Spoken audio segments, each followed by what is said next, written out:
دناوا کنیسه مارنرسای دا لباجار دهوک بنگه که تندرستی خیرخازی هیا و روزانه زیده ترج 140 نخوشان سردانا وی بنگه هید کن.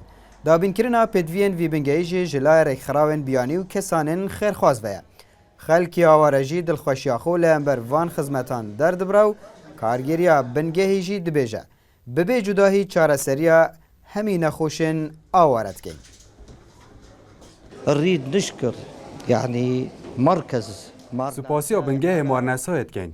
لسروان هاریکاری نوجداری جبو نخوشان. جبر کو بوهای کلینیک نوجداری و درمان نخوشان زود گرانن. لبرانبر وی پاره دهتا دست مدا. لشهر في يوم واحد. روزانه بومدين 140 حتى 140 وهندي جار بتر 140 بومد جهن. يعني تنبير اواري بس. اواري ماجي يعني مسيحينا بسلمان ازيدنا فرق جدا دفماني. اما كيف اديت دفمان. نوجدارن وی بنگه خیرخوازی جی داخازا نوجداره که درونیت کنو دبیجن. اگر نخوش کتنا زوربه آواریان صدمن درونینه.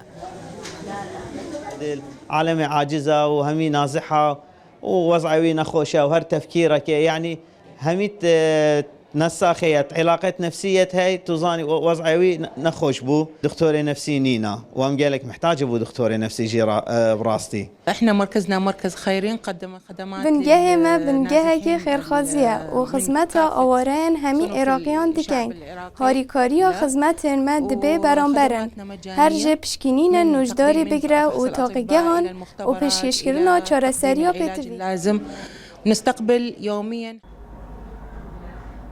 نزی 31 کسان دناوا بنگه مارنرسای دا کار دکن. جوانان جی دکتور و درمانساز و تاقیگه و بوارن دنین جدا جدا. ماهانشی زیدتر جه $10,000 اجبوی دابین کرنا درمانان اتینا خرج کرنو. نزی 805 نخوشین خدا نخوشین دوم درش ادوی بنگهی دا هاتین تومار کرنو چاره سریه وردگرن.